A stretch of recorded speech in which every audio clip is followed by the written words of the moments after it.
We're back with Illinois Speaker of the House, Chris Welch. Budget negotiations heating up this week. Majority Leader Greg Harris indicates better revenue than expected, leaving the budget deficit estimated $1.4 billion. How confident are you that you can get a budget passed by the end of the month and avoid going into overtime?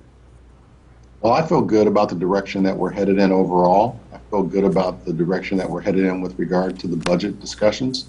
I certainly am happy to see the increased numbers and revenue projections coming out of the governor's office when it comes to the general revenue fund. I'm also very happy to see that Illinois received significant help from the federal government in the American Rescue Plan. Those are going to present opportunities for us to leave out of here helping people. We're going to make sure we put a budget on the board that helps the most vulnerable people across this state. People are suffering. We're still in the midst of a pandemic, and we need to make sure that we're able to provide rental assistance and mortgage assistance and assistance for those small business owners who are still struggling to recover from COVID-19.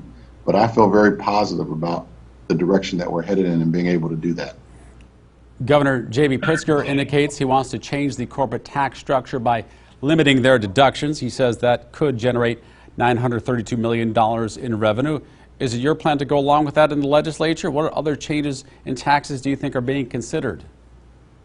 Well, again, Leader Harris is our budget director. I have a lot of faith in Leader Harris and the ability that he has. He's done this for a number of years. I don't want to get ahead of the process. The governor's proposals that he put out in February were just that, proposals. And now the legislative process is working. There's a lot of conversations being had, a lot of negotiation. And I believe that we're going to come to some resolution on time, put a budget on the board that passes, that the people of the state of Illinois will be proud of. You mentioned earlier, yes, that we are still in the middle of the pandemic. Businesses, though, in this part of Illinois feel they've been stuck with the short end of the stick compared to their counterparts in Iowa, just only minutes away in terms of the pandemic response. And now Iowa's governor this week announced she will back out of the federal extended unemployment benefits. Some local restaurants can't find employees for their jobs, and thousands of businesses in Illinois shut their doors for good during the pandemic. What do you say to business owners who think it is time for Illinois to stop these benefits also and push people back to work? Well, I think what we have to do is do our best as a government to put in some policies that will help these businesses recover. No one expected to be in a pandemic. What has happened the last 14 months has been unprecedented in our country and in our state. And so a budget is a moral document, and we have to use that moral document to show people that we care.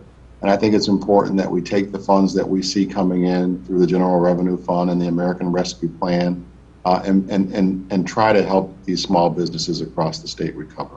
And we're going to do that to the best of our ability because we believe that small businesses are extremely important to our state and to our economy.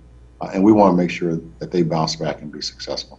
Do you have anything specifically that can be done to make Illinois seem more business friendly?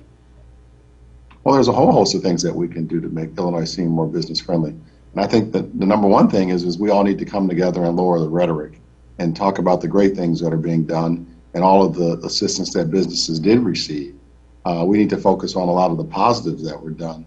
The big grant program was extremely successful. And, can more be done? Absolutely.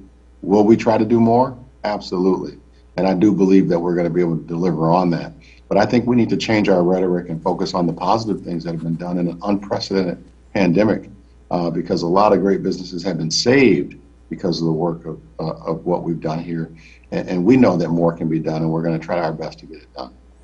Illinois Speaker of the House, Chris Welch, thank you so much for the conversation. Good luck with everything in Springfield. My pleasure. Thanks so much for having me.